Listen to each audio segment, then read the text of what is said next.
10th के student हैं, class 12th के स्टूडेंट हैं, आप दोनों के लिए एक ही वीडियो है। हर पॉइंट को आप अगर ध्यान से सुनेंगे, ध्यान से देखेंगे, ध्यान से उसको प्यारे बच्चों अपने जीवन में उतारेंगे तो आपका मार्क्स जरूर बढ़ेगा, है ना। तो चलिए वीडियो को शुरू करते हैं। पूरा वीडियो अच्छे से देखिएगा, अगर अच्छा लगे तो एक प्यारा सा कमेंट कीजिएगा और अपने दोस्तों में शेयर जरूर कीजिएगा। छठा पॉइंट है बच्चों, रिवीजन स्ट्रैटेजी। रिवीजन बहुत जरूरी है भैया, बिना रिवीजन का डिवीजन कैसे। रिवीजन बहुत जरूरी है। कहते हैं एक दिन बाद जो आज पढ़े हैं उसको कल एक बार फास्ट में जरूर देखिए हमने क्या पढ़ा है। नेक्स्ट 7 दिन बाद उसी चीज को फिर से देखिए। मान लो 10th का कोई स्टूडेंट है, हमने चैप्टर पढ़ाया है प्रकाश का परावर्तन, है ना। उसमें जो भी क्लास चल रहा है अगले दिन देखिए कि पिछले दिन सर ने क्या पढ़ाया। फिर 7 दिन बाद एक बार कॉपी खोल के देखिए कि प्रकाश के परावर्तन में सर ने क्या पढ़ाया। और फिर मेरे बच्चे 15 दिन बाद एक बार देखिए कि सर ने क्या पढ़ाया। और अगर आप 3 बार देख लेते हैं तो समझिए लगभग वो चीज याद हो जाता है।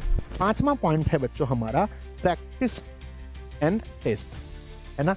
आप कोई चैप्टर पढ़ लिए, मान लीजिए आप 10th में पढ़ते हैं, कोई 2 चैप्टर खत्म हो गया, 12th में पढ़ते हैं 2 चैप्टर खत्म हो गया, तो उसका प्रैक्टिस बहुत जरूरी है। नहीं तो हम नया पढ़ने के चक्कर में पीछे भूलते जाते हैं, है ना। मेरे बच्चे वीकली टेस्ट देना बहुत जरूरी है। अगर आपका लाइव टेस्ट हो रहा है तो ठीक है आप दीजिए, नहीं तो आपके पास जो ऐप पर टेस्ट लगाया गया है उस टेस्ट को सप्ताह में 1 दिन निकाल करके सिर्फ टेस्ट दीजिए। हर चैप्टर का जाकर टेस्ट दीजिए, फटाफट टेस्ट दीजिए। अगर यही भी है ना, यहाँ भी नहीं होता है तो कोई मॉडल पेपर अभी से खरीद लीजिए, कोई पुराना मॉडल पेपर ला लीजिए, भैया का होगा, और उसमें से जो चैप्टर आप पढ़ लिए हैं उसका क्वेश्चन बनाइए, है ना। लेकिन वीकली टेस्ट जरूर कोशिश कीजिए। अगर पर डे नहीं होता है तो वीकली कम से कम। और टॉपर गलती से डरता नहीं है, उसे सुधारता है। याद रखें, अभी आप क्वेश्चन बनाएंगे, हो सकता है जो चैप्टर आप पढ़ लिए हो उसका भी आपका 100% क्वेश्चन नहीं बने। अरे भैया 10 क्वेश्चन बनाएंगे 6 तो बनेगा। फिर अगली बार इसके जो 4 नहीं बने इसके आंसर को देखेंगे तो उसको हम ठीक करेंगे। तो याद रखना, टॉपर जो स्टूडेंट होते हैं वो डरते नहीं हैं, अपनी गलती को सुधारते हैं। उसके बाद नेक्स्ट पॉइंट आता है 4, मेरे बच्चे आंसर राइटिंग स्किल।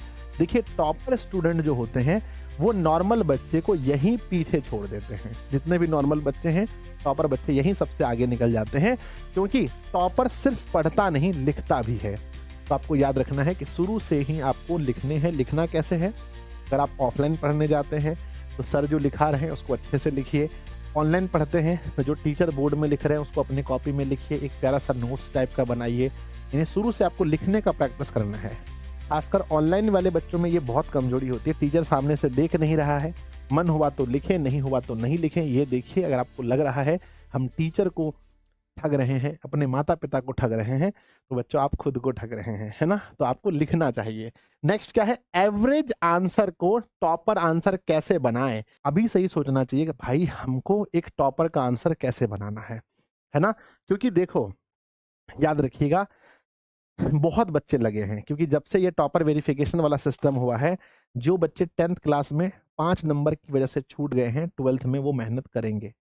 और जो बच्चे 10th में भी पढ़ ही रहे हैं वो बच्चे भी देख रहे हैं सबको कि टॉपर का कितना इज्जत होता है। टॉपर बच्चे हम वहां पहुंचते हैं तो क्या अपने आप में गर्व महसूस होता है। तो मेहनत सब कर रहे हैं। इसीलिए बच्चों अभी से आप सोचिए कि अपने हैंडराइटिंग को, एवरेज हैंडराइटिंग को टॉपर हैंडराइटिंग कैसे बनाएं। अभी से मेहनत कीजिए और पढ़ने के साथ साथ लिखने पर ज्यादातर फोकस कीजिए। थर्ड पॉइंट आता है हमारा स्टडी स्ट्रेटजी, कि कैसे पढ़ें। अगर आप एक टॉपर बनना चाहते हैं तो नॉर्मल पढ़ने से तो आप टॉपर नहीं बनेंगे, नॉर्मल तो सब लोग पढ़ते हैं। तो मेरे बच्चे कम से कम आप साइंस, आर्ट्स, कॉमर्स, 10th किसी भी क्लास के स्टूडेंट हैं, आपको जो है एनसीईआरटी जो बुक है वो लाइन बाय लाइन पढ़ना चाहिए। अगर एनसीईआरटी नहीं, 10th में बहुत सारे बुक हम एनसीईआरटी नहीं पढ़ के किसी अदर पब्लिकेशन का बुक पढ़ते हैं, तो अदर पब्लिकेशन का भी अगर आप बुक पढ़ रहे हैं, अदर पब्लिकेशन का भी अगर आप बुक पढ़ रहे हैं तो उसको एक बार लाइन बाय लाइन जरूर पढ़िए। कोचिंग और ऑनलाइन टीचर के कि भाई लेक्चर देख लिया हो गया, नहीं। टॉपर स्टूडेंट जो होते हैं वो थोड़ा सा अलग करते हैं, यानी खुद से लाइन बाय लाइन आप जरूर पढ़ें एक बार। नेक्स्ट, आपको शॉर्ट नोट्स यानी खुद का एक नोट्स जरूर बनाना चाहिए।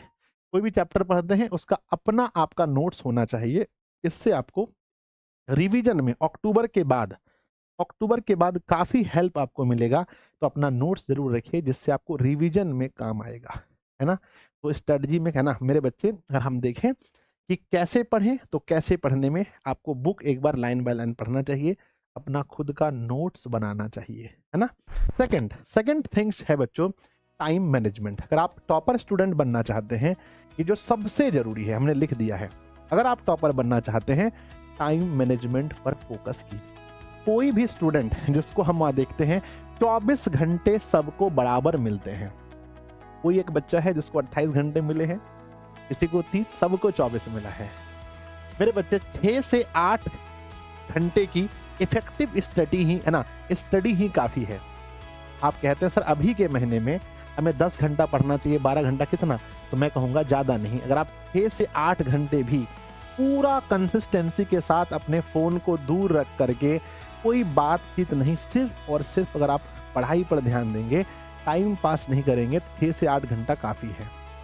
नेक्स्ट है टाइम टेबल नहीं, टाइम डिसिप्लिन बहुत ज़रूरी है। हम लोग कहते हैं सर एक टाइम टेबल बनाना चाहिए, आज हम टाइम टेबल बनाते हैं, 2 दिन फॉलो करते हैं, तीसरा दिन खत्म। फिर एक नया टाइम टेबल बनाते हैं, 5 दिन उसको फॉलो करते हैं, छठा दिन खत्म। तो टाइम टेबल अगर आपका नहीं फॉलो